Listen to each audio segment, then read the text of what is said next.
जय हिंद। इस वीडियो में हम लोग हमारा प्रिय कवि तुलसीदास शीर्षक निबंध पर परिचर्चा करेंगे। प्रतिवर्ष बिहार इंटरमीडिएट बोर्ड परीक्षा में इस प्रश्न को पूछा जाता है कि हमारे प्रिय कवि पर निबंध लिखें। तो आइए चर्चा करते हैं। हमारा प्रिय कवि तुलसीदास। भारत एक विशाल देश है, विद्वानों की भूमि है भारतवर्ष, जहां प्राचीन काल से लेकर आज तक एक से बढ़कर एक विद्वान पैदा हुए, चाहे वह धर्म का क्षेत्र हो, साहित्य का क्षेत्र हो, इतिहास का क्षेत्र हो। हर क्षेत्र में एक से बढ़कर एक विद्वानों का प्रादुर्भाव हुआ है।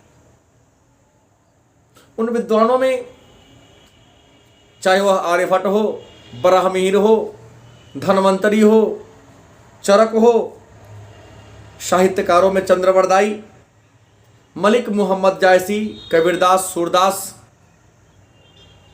भारतेंदु हरिश्चंद्र, बिहारी जैसे एक से बढ़कर एक विद्वान हुए हैं। लेकिन इन विद्वानों में कौन किससे ज्यादा है, कौन कम है, कहना बड़ा कठिन है। सबने एक से बढ़कर एक साहित्य का रचना किया। सबकी ख्याति समान रूप से महत्वपूर्ण है, कोई किसी से कम नहीं है। लेकिन इन विद्वानों, भारत की इस महान विद्वानों की भूमि भारतवर्ष में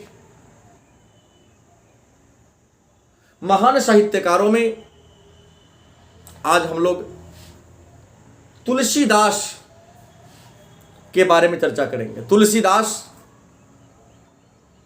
जिनके बचपन का नाम राम बोला था।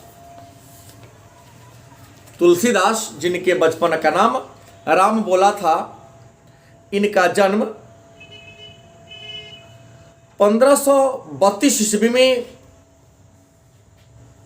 मध्य प्रदेश के बोंदा जिला के राजापुर नामक गांव में हुआ था। यह महान मुगल बादशाह हुमायूं के समकालीन थे। यह एक समन्वयवादी विचारधारा के संत थे, कवि थे। गोस्वामी उपनाम से इनको जाना जाता है। यह भक्ति काल के राम मार्गी विचारधारा के महान संत थे। इनके पिता का नाम आत्मा राम दुबे और माता का नाम हुलसी था। विद्वानों के अनुसार जब तुलसीदास का जन्म हुआ तो इन्होंने सबसे पहले राम शब्द का उच्चारण किया था। मतलब इन्होंने सबसे पहले राम बोला था। चूंकि तुलसीदास अपने जन्म के तत्काल बाद राम शब्द बोला, इसलिए इनके पिता आत्मा राम दुबे ने इनका नाम राम बोला रख दिया। विद्वानों का कहना है कि राम बोला मतलब तुलसीदास का जन्म अभुक्त मूल में हुआ था। अभुक्त मूल में जन्मा बच्चा अपने माता पिता के वंश के लिए घाती होता है। इस कारण आत्मा राम दुबे और उनकी पत्नी हुलसी ने बचपन में ही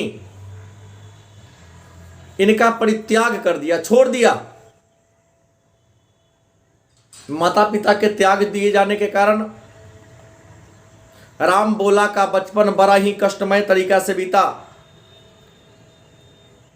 कहा जाता है कि मुनिया नामक एक दासी ने बचपन में राम बोला को पालन पोषण किया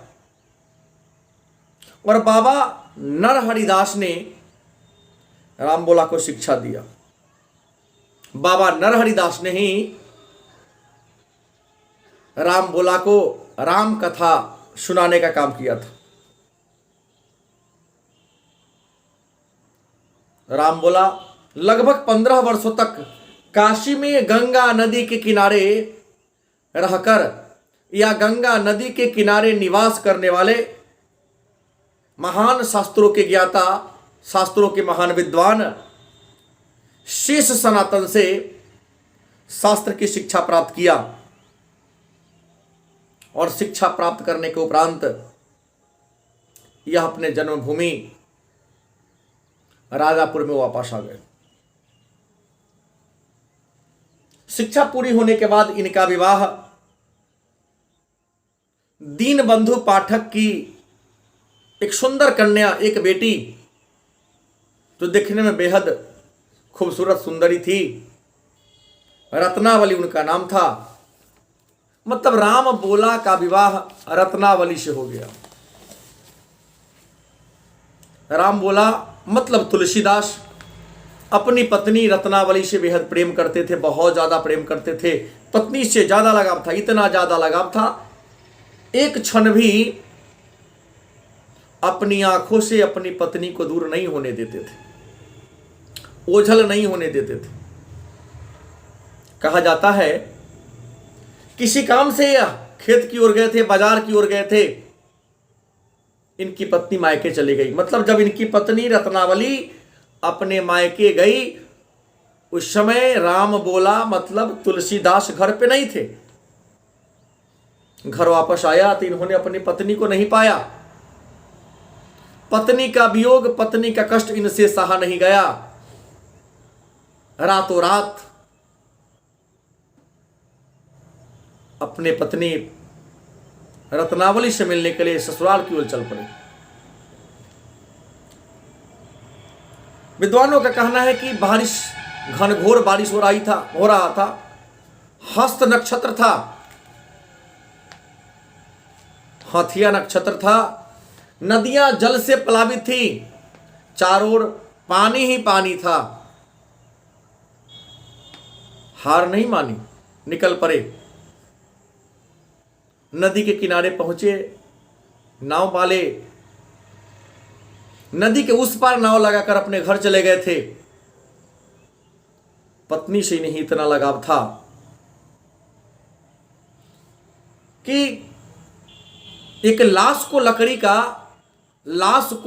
का बोटा समझकर उसी को पकड़कर नदी को पार कर गए। जैसे तैसे ससुराल पहुंचे। सारा खिड़की की इमारत बंद था।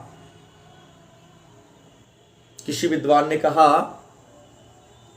कि एक सांप, धामिन सांप जो देखने बहुत रस्सी जैसा मोटा बड़ा होता है, इनके ससुर के घर से लटका ऊपर चढ़ रहा था। इन्होंने सांप को रस्सी समझ लिया और गेट बंद था तो खिड़की के रास्ते अपने पत्नी के कमरा, रत्नावली के कमरे में दाखिल हो गए। पत्नी के सामने उपस्थित हुए। पत्नी रत्नावली ने ये नहीं पूछा कि आपका हाल कैसा है, कैसे आ गए, इतनी बारिश थी, इतना बाढ़ था, दिक्कत तो नहीं हुई। उल्टा फटकार लगाया। चूंकि रत्नावली भी विद्वान थे, उन्होंने फटकार लगाते हुए लिखा कि विद्वान लिखते हैं कि लाज न लागत आपू को दौरे आय हूं द्वार। मतलब लज्जा नहीं आई आपको, इस रात में दौड़े हुए मेरे घर पहुंच गए, आज ही तो आई हूं सुबह। धिक धिक ऐसे प्रेम को कहां कहूं मैं नाथ। धिक्कार है ऐसे प्रेम को, क्या कहूं नाथ आपको। अस्थि चरम मय देह में तामे ऐसी प्रीत।